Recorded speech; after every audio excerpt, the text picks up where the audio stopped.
What if I told you that most people have been praying their entire lives and yet have never truly prayed once? Not because they lack faith, not because they lack discipline, but because they were taught to pray in a way that can never work. They were taught to ask instead of assume, to hope instead of know, to wait instead of become. And here is the truth most never discover. The prayer that actually changes everything is not spoken, it is felt. It is not directed outward, it is accepted inwardly. And the moment it is accepted as done, life begins to rearrange itself in ways that seem miraculous to those who do not understand the law. In this message, you are not going to learn how to beg the universe. You are going to learn how to enter a state where the answer already exists. Because when the inner state changes, the outer world has no choice but to follow. Listen carefully, not with effort but with awareness. Because this prayer technique, when understood, does not improve your life, it replaces it. Most people misunderstand prayer because they were taught to approach it as a request rather than a decision. They speak words outwardly while inwardly remaining uncertain, hoping that something beyond them will respond. This creates a contradiction. The words may sound faithful, but the feeling underneath is doubt, and it is the feeling, not the words, that determines the result. True prayer begins the moment you stop asking and start assuming. Assumption means you accept something as already true within yourself. You do not wait for permission from circumstances. You do not require proof. You quietly decide that what you desire is already a fact in consciousness. This inner acceptance is not imagination pretending, it is imagination believing, and belief is the creative force. When you pray by asking, you affirm separation. You place your desire in the future and yourself in the present without it. That gap is what keeps things from appearing. But when you pray by assumption, you collapse the distance. You bring the future into the now by feeling it as present reality. This is why assumption works where asking fails. Assumptive prayer changes your inner posture. Instead of leaning forward in hope, you sit back in certainty. Instead of emotional intensity, there is calm confidence. Instead of effort, there is rest. You feel settled, as though the matter has already been decided. That feeling of finality is the signal that creation responds to. Many people believe prayer must be dramatic or emotional to be effective. In truth, the most powerful prayers are quiet. They feel ordinary. They feel natural. When something is truly accepted inwardly, there is no excitement, only peace. That peace is the evidence that the assumption has taken root. To practice this kind of prayer, you do not visualize endlessly or repeat affirmations mechanically. You simply move into the state of the wish fulfilled. You ask yourself, how would I feel if this were already done? And you rest in that feeling without trying to make anything happen. You allow the inner shift to be enough.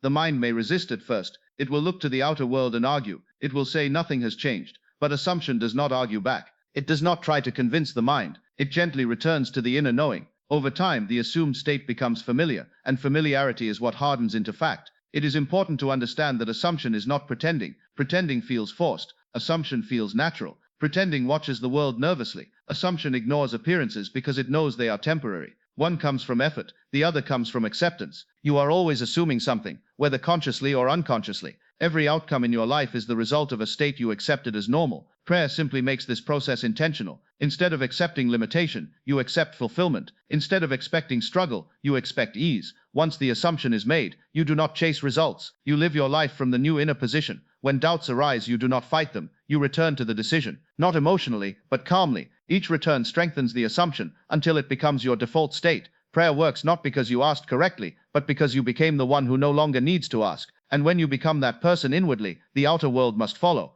Everything in life responds to feeling, not words, not effort, and not repetition. Feeling is the silent language through which reality is shaped. You may speak affirmations all day, visualize scenes, or perform rituals, but if the feeling underneath contradicts fulfillment, nothing changes. Creation does not respond to what you say you want, it responds to what you feel to be true. Feeling is not emotion in the dramatic sense. It is not excitement, intensity, or enthusiasm. Feeling is inner acceptance. It is the quiet sense of this is normal for me. When something feels natural, it is already accepted, and whatever is accepted as natural must appear as fact. Most people attempt to use feeling incorrectly. They try to generate emotion, believing that strong feelings create stronger results. This leads to strain and frustration. True feeling is subtle. It is calm. It carries the tone of certainty rather than urgency. When the feeling is right, there is no tension, only a gentle inner shift. The reason feeling is so powerful is because it bypasses the conscious mind and speaks directly to the deeper level of self where beliefs are formed. Words may convince the surface mind, but feeling convinces the core, and it is the core that projects reality outward.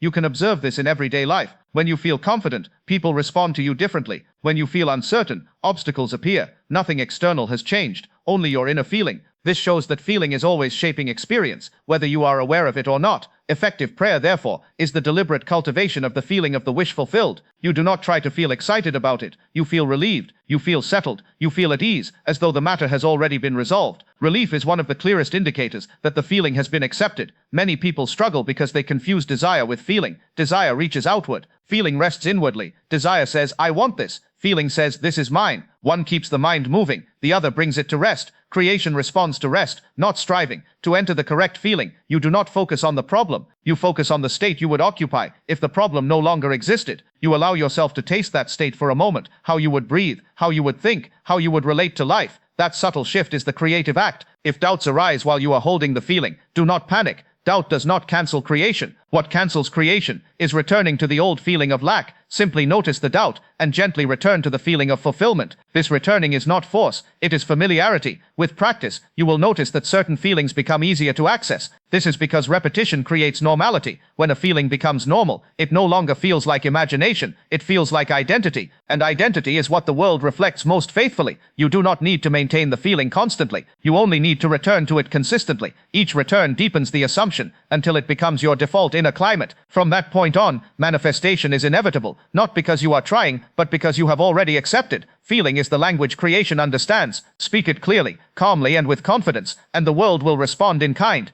The effectiveness of prayer is determined not by how often you pray, but by where you are praying from. Most people pray from a place of lack. They feel the absence of what they want, and from that absence they ask for change. This keeps them locked in the very condition they are trying to escape. Prayer only works when it is done from fulfillment, not from longing. Praying from lack is subtle. It often sounds positive on the surface, but inwardly it carries tension, urgency, and emotional neediness. There is an unspoken message behind it. I do not have this yet, and because consciousness always reflects itself, that message is echoed back as delay. Lack can never produce abundance. It can only reproduce itself. Praying from fulfillment is entirely different. There is no urgency in it. There is no pleading. There is a quiet confidence that the matter has already been settled. This kind of prayer does not try to move the world. It allows the world to move on its own, in response to the inner state. To pray from fulfillment, you must mentally step into the moment after the desire has already been realized. You do not imagine the process, you imagine the conclusion. You feel what you would feel if the problem no longer existed. Not excitement, but relief. Not celebration, but calm satisfaction. This is the feeling of fulfillment. Fulfillment feels ordinary. That is why many people dismiss it. They expect prayer to feel powerful, dramatic, or emotional. But true power is quiet. When something is truly yours, you do not react to it. You live from it. That lived from state is what prayer is meant to establish. One of the clearest signs that you are praying from fulfillment is inner peace. When prayer is complete, the mind stops searching. There is no need to repeat it endlessly. There is no obsession with outcomes. You simply know. That knowing is the creative seal. Many people unknowingly sabotage their prayers by checking reality too soon.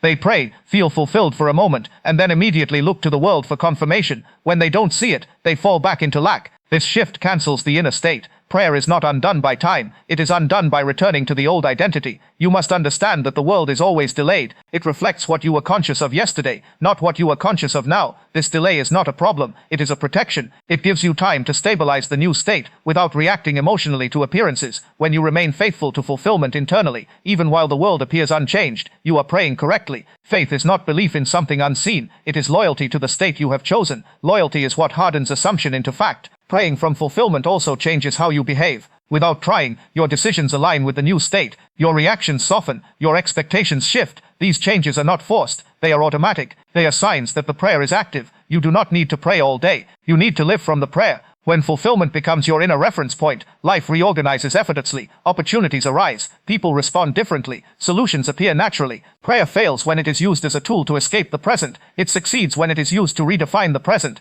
The moment you pray from fulfillment, the future is already secured. Now start with topic point 4 and make it of 550 words in a Paris way and must give its main title. Topic point 4, inner acceptance, always comes before outer evidence. One of the greatest misunderstandings in the practice of prayer is the belief that outer evidence must appear first before inner acceptance can take place. People say, once I see it, I'll believe it. But the law works in the opposite direction. You must accept it inwardly before it can ever appear outwardly. Inner acceptance is the cause. Outer evidence is the effect. The outer world is not independent. It is a delayed mirror of inner assumptions. What you see today reflects what you have already accepted as true in the past. This is why waiting for evidence keeps you trapped. You are asking the effect to produce the cause, which is impossible. Change must always begin within. Inner acceptance does not mean ignoring reality or pretending problems do not exist. It means you stop granting them authority. You recognize that appearances are temporary and that consciousness is the deciding factor. When you accept a new state inwardly, you are choosing which version of reality will eventually express itself. Most people attempt to change circumstances directly.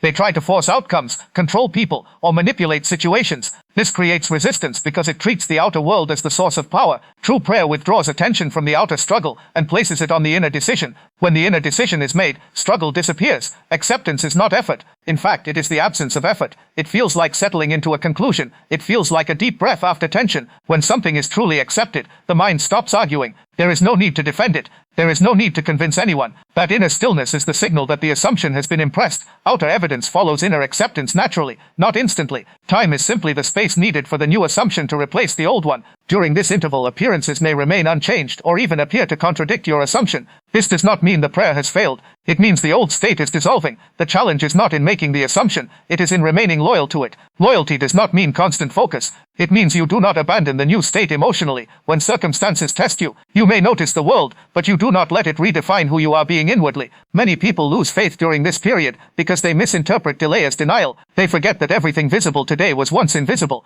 They forget that inner acceptance is always quiet, while outer change is gradual. Those who understand this remain calm while others panic. When you truly accept something inwardly, your behavior changes without conscious effort. Your reactions soften. Your expectations shift. You move through life with a subtle confidence. These changes are not strategies. They are symptoms. They indicate that the inner state has been integrated. Outer evidence eventually arrives in ways you could not have planned. It often comes through natural sequences that feel ordinary, not miraculous. This is why many people fail to recognize that their prayer worked. They expected spectacle, but the law delivers normality. The moment outer evidence appears, it does not feel surprising. It feels familiar. That familiarity is proof that acceptance happened first. The world did not convince you. You convinced yourself. Prayer is not about forcing results. It is about aligning identity. Once identity changes, evidence must follow, because the world has no option but to reflect the inner agreement you have made with yourself. Accept inwardly first, and let the world do what it always does. Follow. There is a moment in true prayer when effort disappears. The mind stops searching, the heart stops asking, and a deep inner calm takes its place.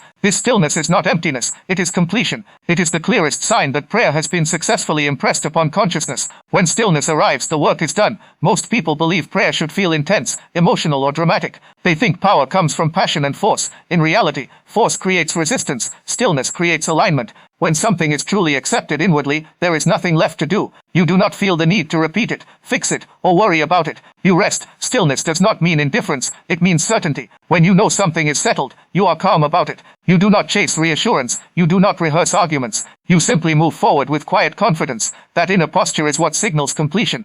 Many people mistake anxiety for concern and effort for faith. They believe that constantly thinking about their desire keeps it alive. In truth, constant thinking often comes from doubt. Stillness comes from trust, not trust in something external, but trust in the inner decision that has already been made. When prayer is complete, attention naturally shifts away from the desire. You may still remember it, but it no longer carries emotional charge. It does not pull at you, it does not create urgency.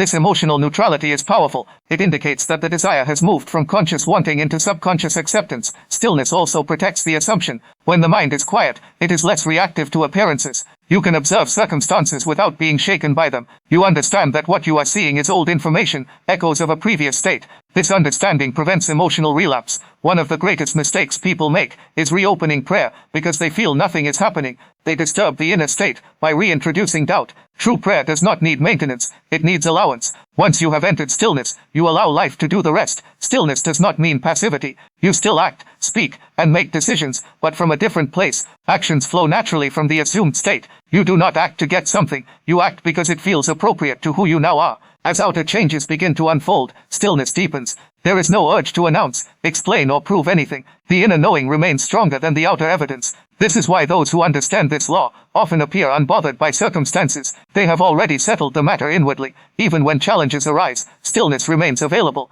You do not collapse into fear. You return to the state of completion. Each return strengthens the assumption until it becomes your default inner environment. Stillness is not something you create. It is something that arrives when resistance ends. It is the natural result of inner agreement. When you stop questioning and start accepting, stillness follows automatically. This is why stillness is the final confirmation of prayer. When you are no longer trying, no longer waiting, and no longer asking, you have entered the state where manifestation is inevitable. Prayer is complete when you are at peace. Now you understand why prayer was never meant to be hard. You were never meant to convince anyone. You were never meant to struggle or repeat endlessly. You were meant to decide inwardly. The moment you accept something as true within yourself, the work is finished. From that moment on, life begins to echo your assumption. People change, circumstances shift, opportunities appear. Not because you forced them, but because you became the one for whom they are natural. Remember this, you do not wait for evidence in order to believe. Evidence waits for you to believe first. Every time you feel anxious, return to the state. Every time you doubt, remember the decision has already been made. Every time the world says not yet, silently reply, it is done. This is the prayer that changes everything, not because it asks, but because it assumes. And what is assumed with feeling must be expressed in form. Thank you for spending this time in awareness with me. If this message resonated with you, it is because something within you already knew the truth. It simply needed to be remembered. If this helped you see prayer differently, like this video so more people can rediscover their power. Subscribe to the channel for more teachings on consciousness, assumption, and inner transformation. And most importantly, take what you've heard today and practice it quietly. You don't need permission. You don't need proof. You only need acceptance. Until the next message, remain faithful to your inner decision, because the one who assumes always becomes.